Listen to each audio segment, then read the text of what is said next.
अस्सलामुअलैकुम, नमस्कार, आदाब। मैं हूं आपका दोस्त निहाल अख्तर पयामी और आप देखना शुरू कर चुके हैं आपका अपना चैनल गांव मोहल्ला। दोस्तों, देश और दुनिया की तमाम तर खबरों के लिए हमारे साथ बने रहिए। अस्सलामुअलैकुम, नमस्कार, आदाब। मैं हूं निहाल अख्तर पयामी और आप देखना शुरू कर चुके हैं आपका अपना चैनल गांव मोहल्ला।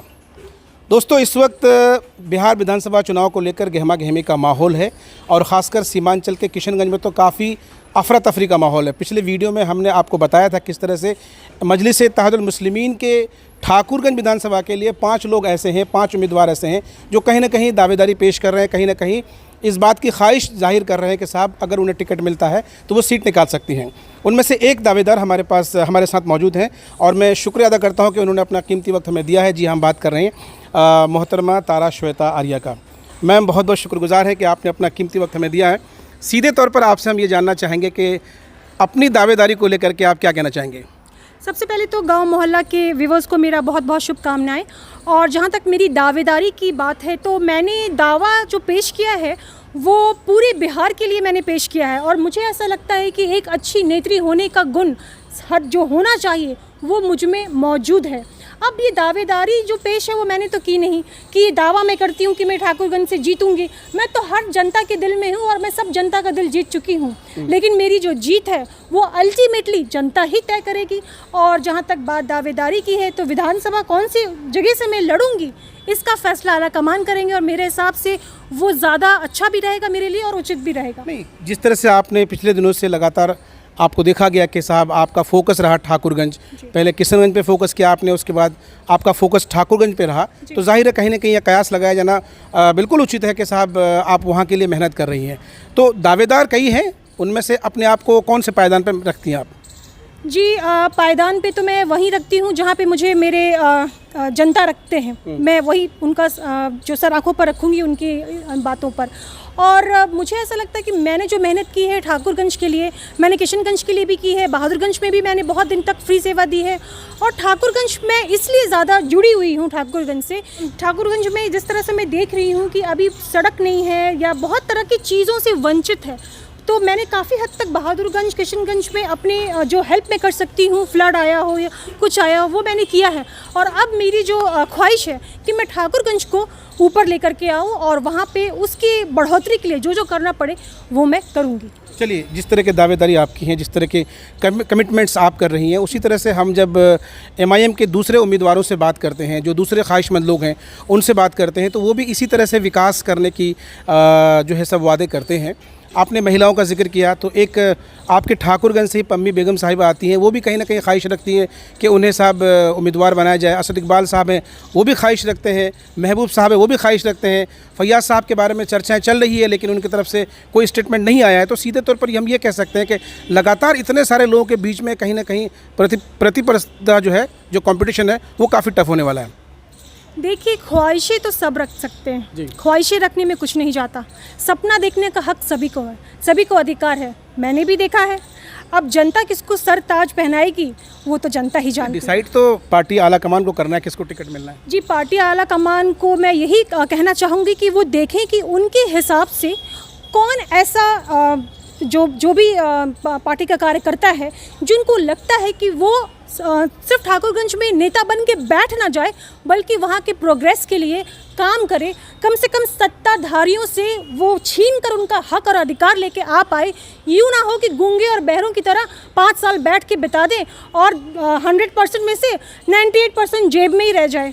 ये नहीं होना चाहिए। अभी ठाकुरगंज के जो ज़िम्मेदारान हैं, पार्टी के ज़िम्मेदारान हैं, उनको लेकर के मजलिस के सदर साहब ने एक मीटिंग बुलाई थी और सूत्रों के हवाले से खबर है कि शायद सीटों को लेकर के भी कुछ चर्चा हुई थी या पार्टी को मजबूत करने को लेकर चर्चा हुई थी। क्या बातें हुई थी, आप बता सकती हैं, हमसे शेयर कर सकती हैं? जी बिल्कुल, अभी हाल फिलहाल ही मीटिंग हुई थी हमारे सदर अख्तरुल रहमान साहब ने हमें बुलाया था और उस मीटिंग के दौरान बात हुई थी कि किस तरीके से संगठन को हमें मजबूत करना है, क्योंकि कोविड की वजह से जो बीजेपी है ये तो वर्चुअल रैलीज कर रही है क्योंकि इनके पास बहुत पैसा है, लेकिन हम तो आम जनता हैं और हमारी पार्टी भी आम जनता के बीच की है। तो हम यही कोशिश कर रहे हैं कि हम एक्चुअल में जा कर के हम काम करें, वर्चुअल नहीं। जो वर्चुअल है ना, जो ये फिल्म दिखाती है दूर से कि दो वहाँ देखो रोटी दिख रही है, वो काम हम नहीं करते। हम सीधा जनता तक पहुँच के खाना पहुँचाते हैं, हम ये काम करते हैं। एक अहम सवाल है मैडम, अभी अभी आपने कहा कि आपने फैसला पार्टी के जो अध्यक्ष हैं अख्तरुल ईमान साहब उन पर छोड़ दिया है। हम सीधे तौर पर आपसे ये जानना चाहेंगे कि खुदा न खास्ता इनके सिर्फ अगर आपको टिकट नहीं मिलता है तब क्या करेंगे? अगर मुझे टिकट नहीं मिला तो मैं इसे अपना जनता का आदेश समझूंगी, मैं अपने सदर का आदेश समझूंगी और मैं उसका पालन करूंगी। चलिए, यानी कहीं से भी जो है आपको कोई कॉन्फ्लिक्ट की जो है बात नहीं करेंगे, आप पार्टी से विरोध नहीं करेंगे, पार्टी को छोड़ने की बात नहीं करेंगे। क्योंकि अगर मेरे सदर को लगता होगा कि मैं इस काबिल हूँ कि मैं नेत्री बन सकती हूँ तो वो मुझे ज़रूर मौका देंगे, और अगर उनको लगता होगा मैं नहीं हूँ इस काबिल तो नहीं देंगे। नहीं, लेकिन पार्टी में आपके बारे में ये कहा जाता है, सूत्रों के हवाले से खबरें हैं कि अगर आपको टिकट मिलता है तो सिर्फ ग्लैमर की वजह से आप नौजवानों पर फोकस कर सकती हैं, लेकिन जो आम जन हैं, आम वोटर्स हैं, वहाँ तक आपकी पैठ नहीं बन पाएगी। ऐसा है क्या? कम से कम ग्लैमर की वजह से मैं कुछ तो फोकस कर सकती हूँ, और डॉक्टर होने की वजह से कुछ तो फोकस कर सकती हूँ। बाकी जो 4 उम्मीदवार हैं उनके पास क्या है फोकस करने के लिए, ज़रा मुझे बताएं। ये सवाल का जवाब मुझे भी चाहिए। और मैं बहुत तरीके से, सिर्फ ग्लैमर नहीं है, दिमाग भी है, मैं ब्यूटी विथ ब्रेन की कॉम्बिनेशन हूँ। ऐसे ही नहीं, भारत का झंडा विदेश में गाड़ के आई हूँ।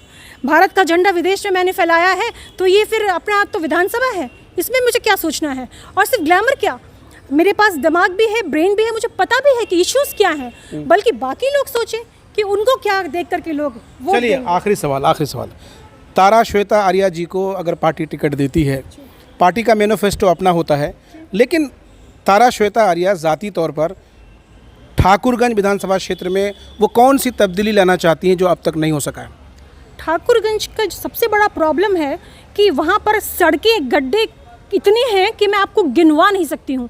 मतलब कि आप वहाँ तो कभी, शायद आप लोग कभी गए नहीं होंगे। जो लोग सिटीज़ और मेट्रोज़ की बात करते हैं, या जो लोग बुलेट ट्रेन्स की बात करते हैं, जो सो कॉल्ड बीजेपी के कार्यकर्ताज, तो वो कभी तो गए नहीं होते हैं। तो मैं तो गई हूँ, तो मुझे पता है कि वहाँ पे ना सड़कें हैं, ना शिक्षा है, कुछ भी नहीं है। तो मेरा फोकस रहेगा सड़क, शिक्षा, बेरोज़गारी, और जितनी ज़्यादा बिजली, खान पान, कम से कम गरीब के पेट में खाना जाए। महिलाओं के लिए कुछ अलग नहीं करेंगे आप? महिलाओं के लिए अलग तो मैंने शुरू से ही करके रखा हुआ है। मैं फ्री हेल्थ सेवा देती आई हूँ और देती रहूँगी।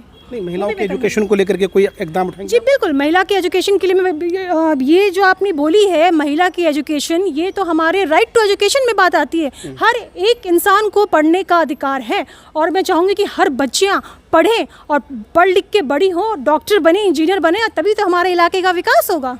चलिए, बहुत बहुत शुक्रिया। तो ये थी डॉक्टर तारा श्वेता आर्या जी, जो मजलिस इत्तेहादुल मुस्लिमीन की किशनगंज की ये जो है साहब महिला अध्यक्षा हैं।